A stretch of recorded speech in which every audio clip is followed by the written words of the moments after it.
Hi guys, welcome back to my channel और आप देख रहे हैं क्रिएशंस विद प्रियंकर। आज का हमारा टॉपिक है डिफरेंस बिटवीन सिंस और फॉर। तो मेरे को पता है कि बहुत से बच्चे जैसे मेरे जैसे भी होंगे जिनको बहुत कन्फ्यूज़न होता है, लेकिन बाद में मेरा कन्फ्यूज़न दूर हो चुका था।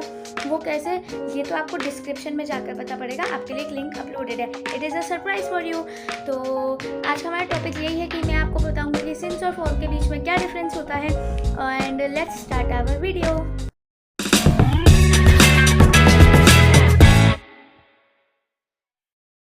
तो फ्रेंड्स, पहले मैं आपको समझाना चाहूँगी कि सिंस और फॉर मतलब पार्ट्स ऑफ स्पीच के कौन से पार्ट में आते हैं। अब आपको इतना तो पता ही होगा कि जो सिंस और फॉर जो होते हैं वो होते हैं कंजक्शन। अब जिनको नहीं पता है कोई बात नहीं, आई विल एक्सप्लेन इट। मैं बता देती हूँ कि what is a conjunction. Conjunction is defined as a word which joins two phrase, clause और सेंटेंसेस। मीन्स कंजक्शन वो वर्ड्स होते हैं जो फ्रेज, क्लॉज या सेंटेंसेस को कहते हैं। जिनको फ्रेज और क्लॉज नहीं पता उसको कोई बात नहीं, मैं इसकी सेपरेट वीडियो बनाऊंगी। अभी आप बस सेंटेंसेस समझिए। For example, if I right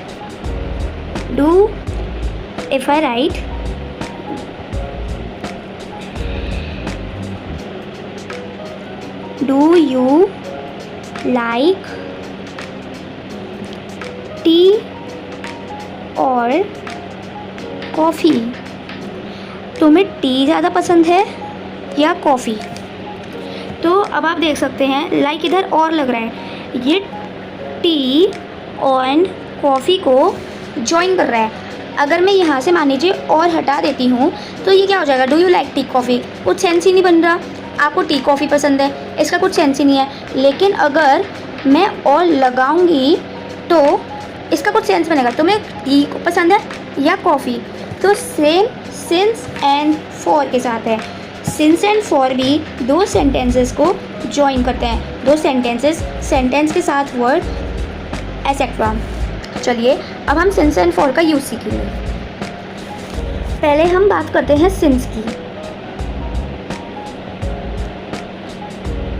since जो वर्ड होता है, आप इतना तो समझ ही गए हैं कि ये होता है एक कंजक्शन। मैं हिंदी में इसलिए ज़्यादा एक्सप्लेन कर रही हूँ ताकि जिनको इंग्लिश में प्रॉब्लम आती है वो समझ सकें। सॉरी। अब जो सिंस हमारा जो वर्ड है वो भी दो सेंटेंसेस या वर्ड्स को ज्वाइन करता है। अब आपको ये तो पता ही होगा, लाइक दी सेंटेंसेस होते हैं, लाइक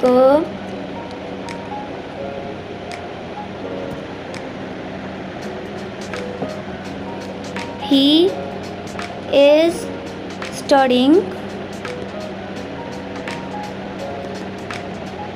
सिंस 3:30 AM। यानी कि वो सुबह के 3 बजे से उठकर पढ़ाई कर रहा है। अब मैंने इधर सिंस लगाया, but why I have not use for instead of since. मैंने ना सिंस की जगह फॉर यूज़ नहीं किया। क्यों नहीं किया? एक बात का हमेशा ध्यान ज़रूर रखिएगा, ये जो सिंस जो होता है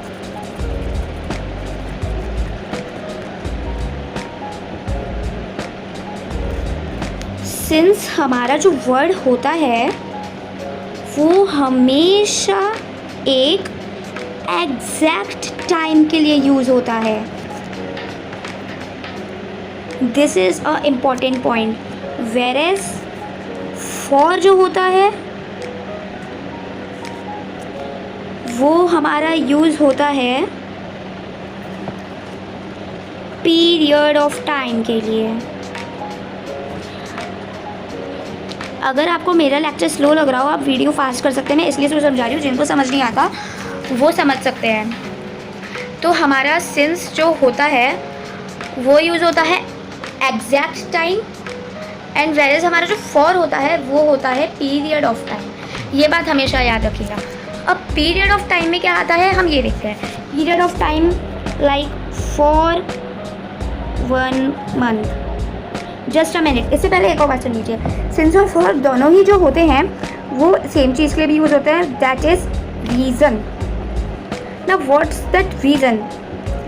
reason means because. Like I can say Ram was absent yesterday since he was ill. I am late for there was traffic jam. अभी हम इस बारे में बात नहीं करेंगे, क्योंकि अगर आपको इसमें भी कन्फ्यूज़न हो सकता है तो आप मेरे को कमेंट्स में बता सकते हैं, मैं वो कन्फ्यूज़न भी आपका दूर करूँ। Now let's come to our topic. Since जो होता है वो एग्जैक्ट टाइम के लिए यूज़ होता है। लाइक इफ़ आई से सिंस 1995, सिंस 2 PM, तो ये एक एग्जैक्ट मेरे को टाइम बता रहा है कि हाँ ये चीज़ 1995 ईयर से हुई है, ये चीज़ 2 बजे से लगातार हो रही है। लेकिन यहीं हम फॉर की बात करते हैं, वो पीरियड ऑफ टाइम बताता है। पीरियड ऑफ टाइम क्या है? Like for 1 month. अब ये कंफ्यूज ना होइएगा कि फॉर 1 मंथ भी एग्जैक्ट बता रहा है। फॉर 1 मंथ में एक चीज़ ध्यान रखिएगा, फॉर 1 मंथ हमें डेट नहीं बता रहा है। फॉर 1 मंथ, अब लाइक आपने कोई काम स्टार्ट करा 29 मई से और उसको ख़त्म करा 29 जून पे, तो भी आप उसको 1 मंथ कहेंगे।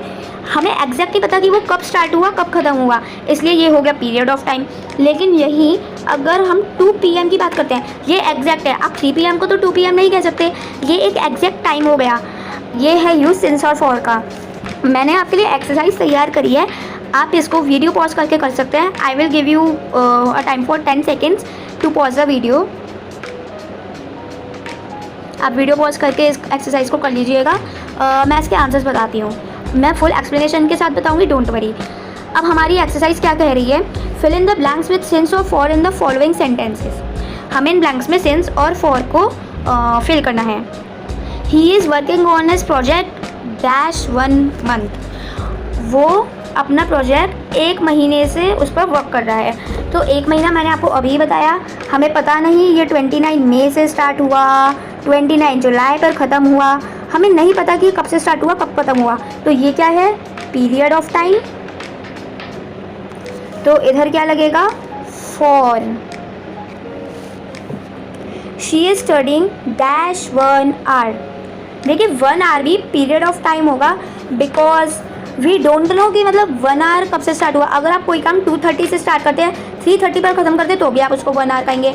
आप 2:20 से स्टार्ट करते हैं, 3:20 पर ख़त्म करते हैं, तो भी आप उसको 1 आवर कहेंगे। हमें एग्जैक्ट टाइम नहीं पता कि आपने उसको कब स्टार्ट करा कब ख़त्म हुआ। ये ट्रिक्स हैं जो कि आपको एग्जाम से बहुत हेल्प करेंगी। तो आपको पता है इसमें भी हमारा फॉर लगेगा। I am so tired as I am jogging dash 6:30 AM। अब देखिए 6:30 AM को भी चेक कर लेते हैं। आप 7:30 AM को 6:30 AM तो नहीं कह सकते, हम 6:30 PM को 6:30 AM नहीं कह सकते। ये हमें एग्जैक्ट टाइम शो कर रहा है, तो इधर लगेगा since. There will come since. Sorry मेरी राइटिंग थोड़ी अच्छी नहीं है।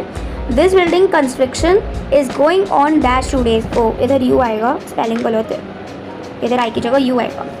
Going on dash 2 days। अब 2 days, अगर हम 39 जून से सॉरी 39 जून तो होती ही नहीं है। अगर हम 29 मई से सॉरी अगर हम 12 मई से 30 मई की बात करें तो ये भी 2 days होगा।